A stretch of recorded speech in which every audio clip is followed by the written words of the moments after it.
அதிகாரம் 2. பாளையத்தில் குலங்களின் ஒழுங்கமைப்பு. ஆண்டவர் மோசேயிடமும் ஆரோனிடமும் கூறியது: இஸ்ரேல் மக்களில் ஒவ்வொருவரும் தத்தம் கொடி, மூதாதையர் வீட்டு சின்னங்கள் ஆகியவற்றின்படி பாளையம் இறங்குவர். எல்லா பக்கங்களிலிருந்தும் சந்திப்பு கூடாரத்தை நோக்கியவாறு அவர்கள் பாளையம் இறங்குவார்கள். கிழக்கே கதிரவன் உதயத்தை நோக்கி பாளையம் இறங்க வேண்டியோர் யூதாவின் கொடியையுடைய பாளையத்தாரும் அவர்களை சார்ந்த அணியினரும் ஆவர். யூதா மக்களின் தலைவன் நகசோன். இவன் அமித்தபாவின் மகன்.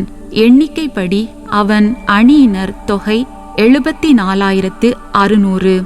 அடுத்த அருகில் பாளையம் இறங்க வேண்டியோர் இசக்கார் குலத்தார். இசக்கார் மக்களின் தலைவன் நெத்தனியேல். இவன் சூவாரின் மகன். எண்ணிக்கைப்படி அவன் அணியினர் தொகை 54,400. அடுத்து வருவது செபுலோன் குலம். செபுலோன் மக்களின் தலைவன் எலியாபு. இவன் கேலோனின் மகன். எண்ணிக்கைப்படி அவன் அணியினர் தொகை 57,400. இவ்வாறாக யூத அணிகளின் எண்ணப்பட்டோரின் மொத்த தொகை 1,86,400 ஆகும். இவர்கள் முதலாவதாக அணிவகுத்து செல்வார்கள்.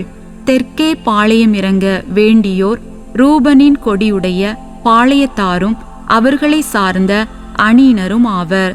ரூபன் மக்களின் தலைவன் எலிட்சூர். இவன் செதேயூரின் மகன். எண்ணிக்கைப்படி அவன் அணியினர் தொகை 46,500. இவனை அடுத்து பாளையம் இறங்க வேண்டியோர் சிமியோன் குலத்தார். சிமியோன் மக்களின் தலைவன் செலுமியேல். இவன் சுரிசாத்தாயின் மகன். எண்ணிக்கைப்படி அவன் அணியினர் தொகை 59,300. அடுத்து வருவது காத்து குலம். காத்து மக்களின் தலைவன் எல்யாசாபு. இவன் ரகுவேலின் மகன்.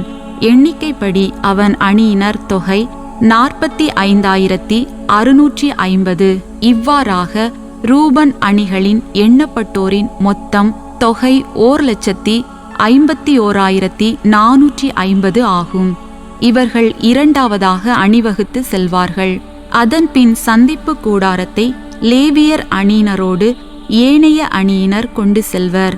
அவர்கள் பாளையம் இறங்கும்போது செய்வது போன்றே தத்தம் வரிசையில் தத்தம் கொடியேந்தி அணிவகுத்து செல்வார்கள்.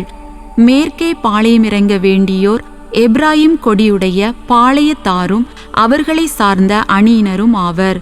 எப்ராயிம் மக்கள் தலைவர் எலிசாமா. இவன் அமியூத்தின் மகன்.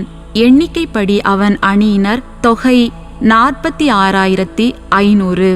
அவனை அடுத்திருப்போர் மனாசே குலத்தார். மனாசே மக்களின் தலைவன் கமாலியேல். இவன் பெதாசூரின் மகன். எண்ணிக்கைப்படி அவன் அணியினர் தொகை 32,200. அடுத்து வருவது பென்யமின் குலம். பென்யமின் மக்களின் தலைவன் அபிதான். இவன் கிதியோனின் மகன்.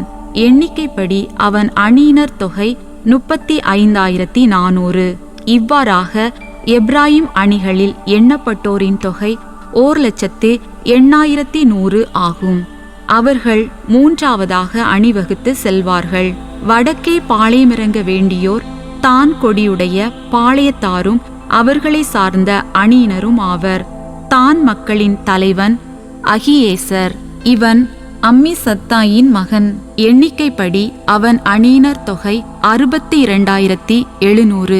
அவனை அடுத்து பாளையமிறங்க வேண்டியோர் ஆசேர் குலத்தார். ஆசேர் மக்களின் தலைவன் பகியேல். இவன் ஒக்ரானின் மகன்.